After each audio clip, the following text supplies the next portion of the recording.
Kemarin kita sudah mempelajari tentang sel volta ya. Dia masihnya apa itu kemudian dari sel volta? Saya guru. Sel volta adalah sel yang mengubah energi kimia menjadi energi listrik. Ya, benar sekali. Jadi pengertian sel volta adalah sel yang mengubah energi kimia menjadi energi listrik secara tidak spontan. Nah, kalian tahu misalnya ini sel sendok makan. Kalian tahu apa yang melapisi sendok ini agar tidak cepat berkarat? Tidak tahu. Ya, logam apa yang melapisi sendok tersebut? Nah, bagaimana cara logam ini bisa melekat pada sendok ini? Nah, hari ini kita akan mempelajari kenapa logam ini bisa melekat dan melapisi sendok ini. Yaitu kita akan mempelajari tentang sel elektrolisis. Tujuan kita mempelajari sel elektrolisis adalah untuk mengetahui apa saja sih kegunaan dari penerapan sel elektrolisis dalam kehidupan sehari-hari dan bagaimana contohnya.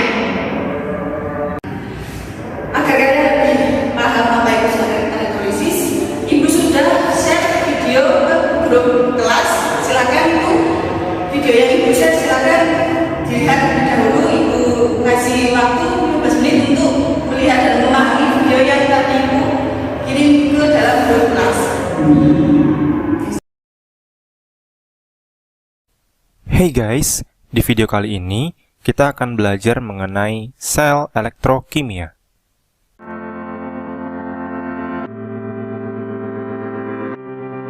Di video ini kita akan membahas sel elektrolisis, dan di video ini kita akan lebih fokus membahas konsep dan reaksi sel elektrolisis. Pertama, mari kita mulai dengan bagan sel elektrolisis. Bagan sel elektrolisis seperti berikut. Kedua elektroda berada pada satu wadah dan dihubungkan dengan suatu sumber arus. Elektroda yang terhubung dengan kutub negatif sumber arus adalah katoda, dan elektroda yang terhubung ke kutub positif sumber arus adalah anoda. Jadi, berbeda dengan sel volta yang katodanya positif dan anodanya negatif, pada sel elektrolisis justru sebaliknya guys, katodanya negatif dan anodanya positif. Meski katoda dan anodanya berbeda muatan dengan sel volta, reaksi yang berlangsung di katoda tetap merupakan reaksi reduksi, dan di anoda berlangsung reaksi oksidasi. Kedua elektroda dicelupkan ke dalam suatu cairan elektrolit, bisa larutan, bisa juga lelehan. Karena cairan tersebut bersifat elektrolit, maka akan terbentuk ion-ion yang bergerak menuju elektroda dengan muatan berlawanan. Ion-ion positif akan menuju elektroda negatif atau katoda, sementara ion-ion negatif akan menuju elektroda positif atau anoda, dan elektron bergerak dari anoda menuju ke katoda. Berikutnya, prinsip kerja sel elektrolisis. Kita misalkan lelehan garam NaCl terurai menjadi unsur penyusunnya, Na dan Cl2. Reaksi ini termasuk reaksi redoks, di mana bilangan oksidasi masing-masing unsur adalah sebagai berikut. Unsur Na mengalami reduksi, dan unsur Cl mengalami oksidasi. Namun, reaksi ini bersifat tidak spontan guys. Artinya, tidak dapat berlangsung tanpa diberi energi. Oleh karena itu, sumber arus digunakan untuk menjalankan reaksi kimia tersebut. Seperti yang sudah dijelaskan tadi, lelehan NaCl membentuk ion Na positif yang tertarik ke katoda dan ion Cl negatif yang tertarik ke anoda. Pada baterai, arus mengalir dari kutub positif menuju ke kutub negatif. Hal ini mengakibatkan elektron tertarik dari anoda dan membuat ion Cl negatif di anoda teroksidasi membentuk gas klorin. Elektron yang dilepaskan dari anoda tadi kemudian dialirkan menuju ke katoda oleh baterai, yang kemudian ditangkap oleh ion Na positif sehingga tereduksi membentuk logam Na. Logam Na ini akan terdeposit atau membentuk padatan yang menempel di katoda. Oke guys, berikutnya setelah kita memahami prinsip kerja sel elektrolisis, mari kita belajar bagaimana reaksi-reaksi yang terjadi dengan elektrolit atau elektroda yang berbeda-beda. Ingat kembali ya, di katoda selalu terjadi reaksi reduksi. Bila dihubungkan dengan reaktivitasnya, maka yang tereduksi merupakan ion yang lebih tidak reaktif, atau yang potensial reduksinya lebih positif. Sementara di anoda, selalu terjadi reaksi oksidasi, artinya yang lebih reaktif, atau yang potensial reduksinya lebih negatif. Untuk reaksi yang terjadi di katoda, kita hanya perlu melihat jenis kationnya saja. Bila kationnya adalah ion hidrogen atau H positif, maka ion hidrogen akan tereduksi membentuk gas hidrogen. Bila kationnya berasal dari larutan ion logam golongan 1A, 2A, Al, dan Mn, maka yang tereduksi adalah air, membentuk ion hidroksida dan gas hidrogen. Ingat ya guys, ion-ion logam tersebut harus dalam fase atau wujud larutan.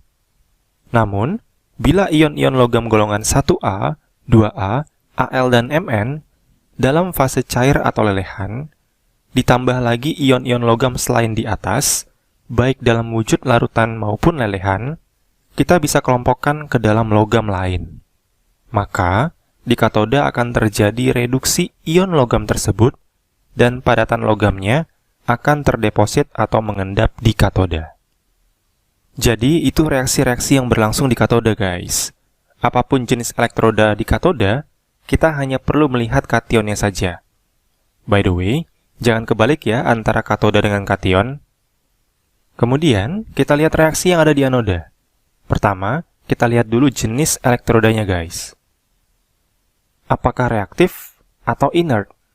Bila reaktif, maka elektrodanya sendiri yang akan teroksidasi, yang biasanya terbuat dari logam dan membentuk ion logam. Bila inert, yaitu platina, emas, dan karbon grafit, selanjutnya kita lihat anionnya. Bila anionnya merupakan ion halida, maka ion halida akan teroksidasi sesuai persamaan berikut. X di sini bisa F, Cl, Br, atau I. Produknya, untuk F2 dan Cl2 berwujud gas, Br2 dapat berwujud larutan atau lelehan, bergantung dari wujud elektrolitnya, dan I2 berwujud padat, karena kelarutannya sangat kecil dalam air. Berikutnya, bila anionnya adalah ion hidroksida, maka akan teroksidasi membentuk air dan gas oksigen. Dan bila anionnya merupakan asam oksi atau anion yang mengandung oksigen, maka yang teroksidasi adalah air, yang membentuk ion H positif serta gas oksigen. Jika kita perhatikan guys, gas yang dihasilkan di katoda selalu hidrogen, dan gas yang dihasilkan di anoda adalah oksigen. Jadi, dengan mengetahui gas yang dihasilkan, kita bisa mengetahui reaksinya berlangsung di katoda atau di anoda. Nah, agar teman-teman lebih paham, mari kita bahas contoh soalnya ya. Tuliskan reaksi elektrolisis berikut. A. Larutan NaCl dengan katoda Fe dan anoda Cu. B. Larutan MgOH2 kali dengan elektroda C. C. Lelehan CuSO4 dengan elektroda Cu. Oke guys, kita bahas dari yang A dulu. Larutan NaCl dengan katoda Fe dan anoda Cu. Untuk reaksi di anoda, kita lihat elektrodanya dulu, yaitu Cu. Artinya, merupakan elektroda yang reaktif ya, karena yang inert kan hanya Pt, Au, dan C, atau karbon. Jadi, yang teroksidasi di anoda adalah elektrodanya sendiri, yaitu Cu. Reaksinya, Cu menjadi Cu2 positif tambah 2 elektron. Untuk reaksi di katoda, langsung lihat kationnya aja ya guys. Katodanya sendiri nggak penting. Kationnya yaitu ion Na positif. Karena merupakan ion logam golongan 1A dan berfase larutan, maka yang tereduksi adalah air. Jadi reaksinya 2H2O tambah 2 elektron menjadi 2OH negatif tambah gas H2. Kita eliminasi elektronnya karena sudah setara ya. sehingga kita dapat reaksi selnya Cu tambah 2H2O menjadi Cu2 positif tambah 2OH negatif tambah gas H2. Sampai di sini bisa dipahami ya? Kalau sudah paham, kita lanjut ke yang B. Yang B, larutan MgOH2 kali dengan elektroda karbon. Untuk reaksi di anoda, kita lihat di soal, hanya diberitahu satu elektroda saja. Nah, jika hanya satu guys, itu sudah pasti anoda ya, karena sekali lagi, apapun katodanya tidak berpengaruh ke reaksi elektrolisis. Karena elektroda karbon merupakan elektroda inert, maka kita langsung lihat anionnya, yaitu ion hidroksida. Sehingga di anoda terjadi oksidasi ion hidroksida, 4OH negatif menjadi 2H2O tambah gas O2 tambah 4 elektron. Di katoda, kita lihat kationnya, Mg2 positif, yang merupakan ion logam golongan 2A dan berfase larutan. Sehingga, yang tereduksi di katoda adalah air. Reaksinya, 2H2O tambah 2 elektron menjadi 2OH negatif tambah gas H2. Kita setarakan elektronnya, di anoda kita kali 1 dan di katoda kita kali 2. Sehingga di anoda tetap dan di katoda reaksinya 4H2O tambah 4 elektron menjadi 4OH negatif tambah 2H2. Kita eliminasi ion OH negatif dan juga elektron. Kita dapat reaksi selnya 2H2O menjadi O2 tambah 2H2. Sampai di sini bisa dipahami ya? Kalau sudah paham, kita lanjut ke yang C. Yang C, lelehan CuSO4 dengan elektroda Cu. Ini juga sama guys, hanya satu elektroda saja yang diberitahu, maka pasti anodanya. Dan karena Cu merupakan anoda reaktif, elektroda Cu yang akan teroksidasi di anoda. Sehingga, reaksinya Cu menjadi Cu2 positif tambah 2 elektron. Kemudian di katoda, kita langsung lihat kationnya, yaitu Cu2 positif. Maka, ion tersebut yang akan tereduksi di katoda. Reaksinya, Cu2 positif tambah 2 elektron menjadi Cu. Jumlah elektronnya sudah setara ya, jadi bisa kita eliminasi termasuk ion Cu2 positif. Cu solid tidak bisa kita eliminasi, karena bukan berada dalam larutan, melainkan pada elektroda. Sehingga, reaksi selnya yaitu Cu anoda menjadi Cu katoda. Jadi tembaganya larut dari anoda, lalu terbentuk atau terdeposit di katoda. Nah, sampai di sini bisa dipahami ya guys? Jika sudah paham, mari kita lanjut ke materi berikutnya, mengenai aplikasi sel elektrolisis. Yang pertama, yaitu pemurnian logam. Untuk bagan selnya sendiri, katoda merupakan elektroda dari logam murni, anoda merupakan logam yang ingin dimurnikan, dan larutan elektrolit yang digunakan mengandung garam dari logam yang ingin dimurnikan. Kita misalkan, anodanya adalah logam tembaga yang tidak murni. Jadi, tembaga ini mau kita murnikan. Lalu katodanya, kita pasang logam tembaga murni. Dan larutan elektrolitnya, kita misalkan dengan CuSO4.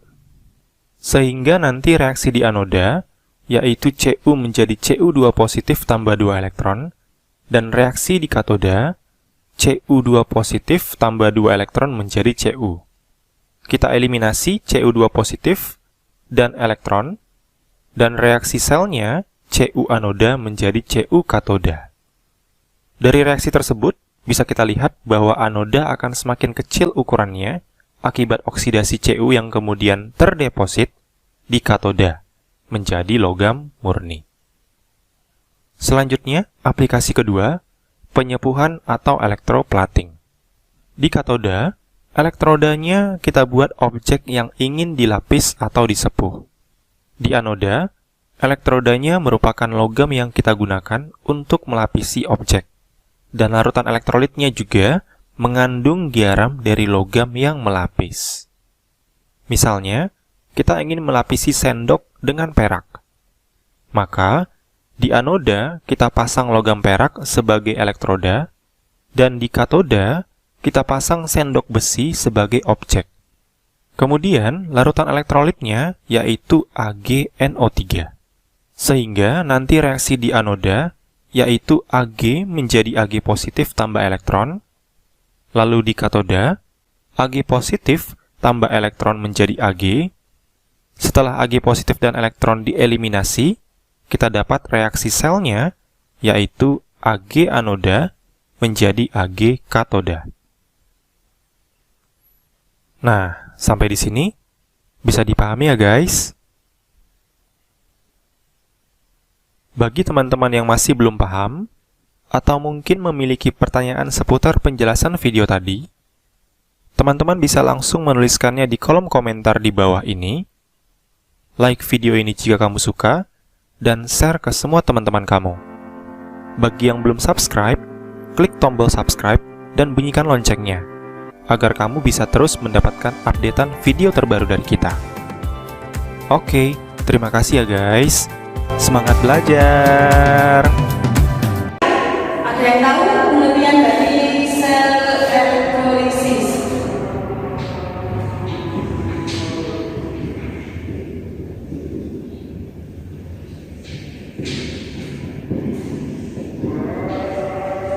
Apa ya sel elektrolisis? Sel elektrolisis adalah sel yang mengubah energi listrik menjadi kimia secara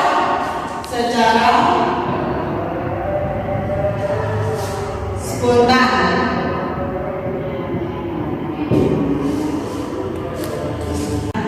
Dari video tersebut ada yang masih bingung, ada yang perlu ditanyakan? Bu, bagaimana cara merangkai sel elektrolisis? Ya, pertanyaan bagus. Ada lagi yang mau bertanya sekitar video yang belum paham tadi? Tidak tahu, Bu. Untuk menjawab pertanyaan dari teman-teman kalian, nah, Ibu akan bentuk kelompok menjadi 5 kelompok. Nah, setelah kalian berhitung nanti, Ibu akan memberikan kalian LKPD dan silakan dibaca dan dituliskan pada teman kelompok kalian. Nah, nanti kita akan melakukan praktikum untuk mengetahui cara kerja sel elektrolisis tersebut. Silakan berhitung dari 1 sampai 5. 2, 1, 2. Setelah kalian sudah membentuk kelompok masing-masing 5 kelompok, Ibu beri waktu 15 menit untuk mendiskusikan KPD yang kalian bahas dengan teman kalian. Silakan.